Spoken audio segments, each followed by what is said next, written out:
2 Samuel chapter 3. The war between the house of Saul and the house of David lasted a long time. David grew stronger and stronger, while the house of Saul grew weaker and weaker. Sons were born to David in Hebron. His firstborn was Amnon, the son of Ahinoam of Jezreel. His second, Chileab, the son of Abigail, the widow of Nabal of Carmel. The third, Absalom, the son of Maacah, daughter of Talmai, king of Geshur. The fourth, Adonijah, the son of Haggith. The fifth, Shephatiah, the son of Abital. And the sixth, Ephraim, the son of David's wife Eglah. These were born to David in Hebron.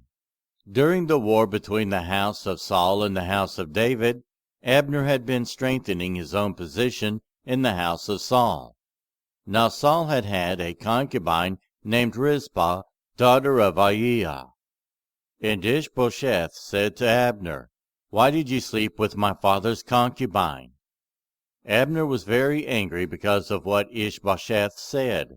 So he answered, "Am I a dog's head on Judah's side? This very day I am loyal to the house of your father Saul and to his family and friends. I haven't handed you over to David. Yet now you accuse me of an offense involving this woman. May God deal with Abner, be it ever so severely, if I do not do for David what the Lord promised him on oath, and transfer the kingdom from the house of Saul, and establish David's throne over Israel and Judah, from Dan to Beersheba." Ishbosheth did not dare to say another word to Abner, because he was afraid of him. Then Abner sent messengers on his behalf to say to David, "Whose land is it? Make an agreement with me, and I will help you bring all Israel over you." "Good," said David, "I will make an agreement with you, but I demand one thing of you. Do not come into my presence unless you bring Michal, daughter of Saul, when you come to see me." Then David sent messengers to Ishbosheth, son of Saul, demanding, "Give me my wife Michal, whom I betrothed to myself for the price of 100 Philistine foreskins." So Ishbosheth gave orders, and had her taken away from her husband Paltiel, son of Laish. Her husband, however, went with her, weeping behind her all the way to Bahurim. Then Abner said to him, "Go back home." So he went back. Abner conferred with the elders of Israel and said, "For some time you have wanted to make David your king. Now do it, for the Lord promised David, 'By my servant David I will rescue my people Israel from the hand of the Philistines and from the hand of all their enemies.'"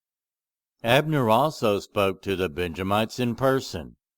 Then he went to Hebron to tell David everything that Israel and the whole tribe of Benjamin wanted to do. When Abner, who had 20 men with him, came to David at Hebron, David prepared a feast for him and his men. Then Abner said to David, "Let me go at once and assemble all Israel for my lord the king, so that they may make a covenant with you, and that you may rule over all that your heart desires." So David sent Abner away, and he went in peace. Just then David's men and Joab returned from a raid and brought with them a great deal of plunder. But Abner was no longer with David in Hebron, because David had sent him away, and he had gone in peace. When Joab and all the soldiers with him arrived, he was told that Abner, son of Ner, had come to the king, and that the king had sent him away, and that he had gone in peace. So Joab went to the king and said, "What have you done? Look, Abner came to you. Why did you let him go? Now he is gone. You know Abner, son of Ner. He came to deceive you and observe your movements and find out everything you are doing." Joab then left David and sent messengers after Abner, and they brought him back from the cistern at Sirah. But David did not know it. Now when Abner was returned to Hebron, Joab took him aside into an inner chamber, as if to speak to him privately. And there, to avenge the blood of his brother Asahel, Joab stabbed him in the stomach, and he died. Later, when David heard about this, he said, I and my kingdom are forever innocent before the Lord concerning the blood of Abner son of Ner. May his blood fall on the head of Joab and on his whole family. May Joab's family never be without someone who has a running sore or leprosy, or who leans on a crutch, or who falls by the sword, or who lacks food. Joab and his brother Abishai murdered Abner because he had killed their brother Asahel in the battle of Gibeon. Then David said to Joab and all the people with him, Tear your clothes and put on sackcloth, and walk in mourning in front of Abner. King David himself walked behind the bier. They buried Abner in Hebron, and the king wept aloud at Abner's tomb. All the people wept also. The king sang his lament for Abner. Should Abner have died as the lawless die? Your hands were not bound, your feet were not fettered. You fell as one falls before the wicked. And all the people wept over him again. Then they all came and urged David to eat something while it was still day. But David took an oath, saying, May God deal with me, be it ever so severely, if I taste bread or anything else before the sun sets. All the people took note and were pleased.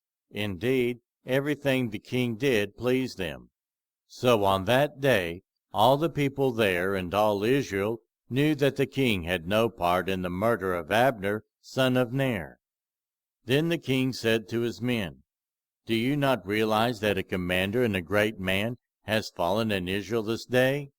And today, though I am the anointed king, I am weak, and these sons of Zeruiah are too strong for me. May the Lord repay the evildoer according to his evil deeds.